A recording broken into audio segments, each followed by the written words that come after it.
ایک بھائی کہتے ہیں کہ میں ایک انگریز کی دکان پر ملازم تھا، اس کے ساتھ ایک سفر میں اس نے شراب پی رکھی تھی جس کی وجہ سے وہ غلط ڈرائیونگ کر رہا تھا۔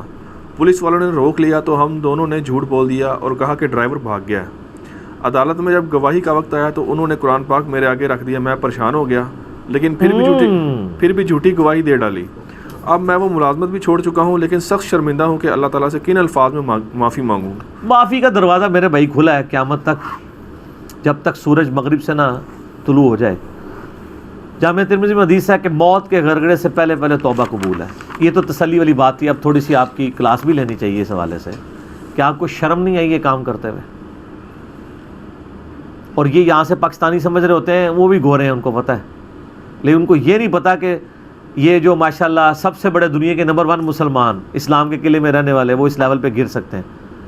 آپ یورپ میں اگر آپ نے کوئی جرم کیا ہے نا اور آپ سے گواہی لی جاتی ہے کسی معاملے میں یا کسی جرم کے کیس میں آپ کو گواہ بنایا جاتا ہے، تو اگر آپ ہندو ہیں تو وہ وید سامنے لا کے رکھ دیتے ہیں، اور اگر آپ کرسچن ہیں تو وہ انجیل بائبل سامنے رکھ دیتے ہیں، اور اگر آپ مسلمان ہیں تو وہ قرآن سامنے رکھتے ہیں کہ شاید اس میں کوئی لال کی رتی ہو کہ یعنی خدا۔ ویسے تو قرآن پہ ہاتھ رکھ کے بھی جھوٹی گواہی دینا اتنا ہی بڑا گناہ ہے جتنا بغیر رکھے ہے۔ یہ آپ نے کہانی بنائی، اسلام میں تو کہیں نہیں ہے کہ آپ نے قرآن پہ ہاتھ رکھ کے گواہی دینی ہے۔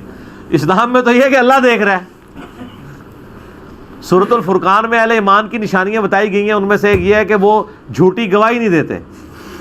سر جھوٹی گواہی دینے والا تو بڑا خطرناک معاملہ ہے۔ جھوٹ کے بارے میں جتنی حدیثیں ہیں، کتنی سخت قرآن میں لعنت اللہ علی الکاذبین، یہ عام جھوٹ کے بارے میں، اور جھوٹی گواہی یہ اس کو آپ 1000 ٹائم ملٹیپلائی کر دیں، کیونکہ اس میں آپ صرف خود افیکٹ ہی نہیں ہے، کئی لوگوں کو آپ افیکٹ کر رہے ہیں۔ ٹھیک ہے، وہ اس لیے کرتے ہیں نا کہ وہ مالک کو اس نے اس لیے بچا لیا کہ اس کا لائسنس کینسل ہو سکتا تھا، اس لیے جھوٹی، یا اس پہ جرمانہ لگ جانا تھا۔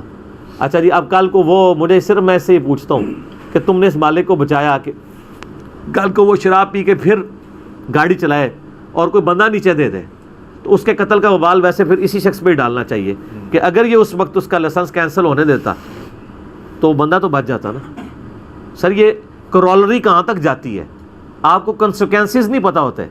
آپ جرم تو ایک کرتے ہیں لیکن اس ہاتھی کی جو ایک دم ہے اس کے ساتھ ایک ہاتھی اور لگا ہوتا ہے پیچھے، اور اس طرح ایک چین ریئیکشن شروع ہو جاتا ہے۔ تو یہ کبھی حرکت نہیں کرنی چاہیے۔ قرآن کے بغیر بھی جھوٹی گواہی دینا حرام ہے۔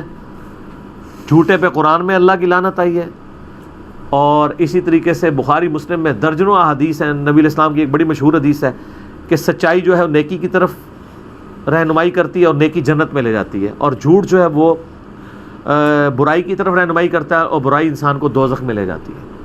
ٹھیک ہے، انسان سچ بولتا رہتا ہے، اللہ کے ہاں صدیق لکھ دیا جاتا ہے، انسان جھوٹ بولتا رہتا ہے، حتیٰ کہ اللہ کے ہاں کذاب لکھ دیا جاتا ہے۔ پھر وہ جو حدیث ہے کہ نبی علیہ السلام صحیح بخاری میں ہی ملتی ہے، نبی علیہ السلام ٹیک لگا کے بیٹھے ہوئے تھے تو آپ علیہ السلام نے مختلف گناہوں کے بارے میں فرمایا، زنا نہیں کرنا، چوری نہیں کرنی، یہ کام نہیں کرنا، یہ نہیں کرنا۔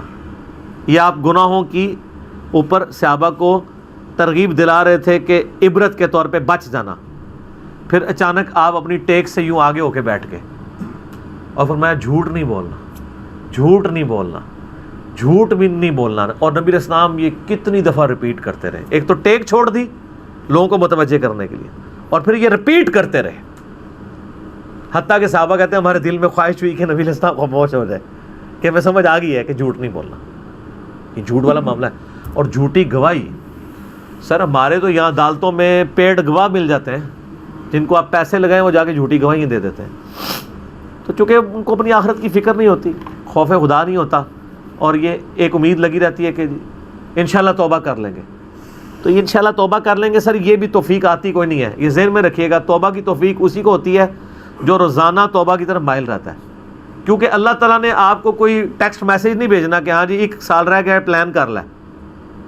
جو آپ نارمل زندگی گزار رہے ہیں اسی طرح اس زندگی میں سے اٹھا لیے جائیں گے۔ آپ پہ اس سے اچھا وقت نہیں آئے گا، برا وقت ہی آئے گا اگر آپ اپنی اصلاح نہیں کرتے۔ کیوں؟ آپ اپنے ساتھ والوں کو دیکھ لیں، کتنے لوگ ہیں۔ ابھی یہ اس دن ہمارے ولید بھائی بتا رہے تھے، ان کی شاپ کے سامنے وہ سموسوں کی دکان ہے، صبح کے وقت ایک موٹر بائک پہ بندہ آیا ہے سموسے یا جلیبیاں لینے کے لیے، موٹر بائک اس نے کھڑی کی ہے، چیخ ماری ہے، اندر سے دکاندار نکلا، اس کو پکڑ کے اس نے کرسی پہ بٹھایا، دوسری چیخ ماری ہے، ہارٹ فیل ہو گیا. تو گھر سے تو وہ سموسے لینے آیا ہوا تھا نا. اس سے بھی اگر آپ سموسے لینے سے پہلے اگر وہ زندہ ہو جائے تو آپ کو بتاتا کہ میں نے بھی ایک زندگی پلان کی ہوئی تھی کہ میں نے ابھی بوڑھا ہونا ہے، پھر انشاءاللہ میں نے داڑھی بھی رکھ لینی ہے، پھر میں نے توبہ بھی کرنی ہے، پھر یہ بھی کرنا ہے. لیکن اللہ نے اسے اچک لیا. آپ اسی زندگی سے اسی حالت میں اچک لیے جائیں گے. آپ پہ کوئی اچھا وقت نہیں آئے گا، بلکہ زندگی میں ہمیشہ برا ہی وقت آتا ہے. اگر کوئی ایماندار آدمی ہے نا تو پھر آپ پوچھیں وہ کہتا ہے یار پہلے سے مشکل وقت ہی آتا ہے نیکی پہ چلنا. جو جوانی میں جذبہ ہوتا ہے، شروع میں آپ دیکھیں نا کس طرح لوگ بچپن میں تو مسجدوں میں اعتکاف بیٹھے ہیں، بچے کتنے شوقین ہوتے ہیں. آپ کسی بڑے کو بٹھا کے بتائیں اعتکاف، وہ کہے گا پہلے منو 76 موبائل لے کے دیو، میں اتنے بہ کے کیا کراں گا. منو اسمارٹ فون لے کے دیو، ٹائم ہی نہیں گزرے گا اس کا. تو جو انسان بڑا ہوتا ہے نا، نیکی کا جذبہ بالکل جب بوڑھا ہو جاتا ہے اس وقت تو کسی کام جو کا نہیں رہتا ہے، اس لیے نیکی کا جذبہ اس میں تھوڑا بہت پیدا ہوتا ہے. لیکن وہ ادھر تک کس نے پہنچنا ہے؟ انہی حالات و واقعات میں اچانک کسی کو اچک لیا جائے گا، اس کو ٹائم نہیں دیا جائے گا. اسی لیے قرآن میں وَلَا تَمُوتُنَّ إِلَّا وَأَنْتُمْ مُسْلِمُونَ، دیکھنا تمہیں موت نہ آئے مگر تم سر تسلیم خام رکھنا، یعنی ہر وقت ہی اللہ سے ڈرتے رہنا. اس کے علاوہ کوئی اور چارہ نہیں. ٹھیک ہوگا جی. اللہ تعالیٰ سے دعا ہے جو حق بات میں نے کہی اللہ تعالیٰ ہمارے دلوں میں راسخ فرمائے. اگر جذبات میں میرے منہ سے غلط بات نکل گئی تو اللہ تعالیٰ ہمارے دلوں سے معاف کر دے. ہمیں کتاب و سنت کی تعلیمات پر عمل کر کے دوسرے بھائیوں تک پہنچانے کی توفیق عطا فرمائے.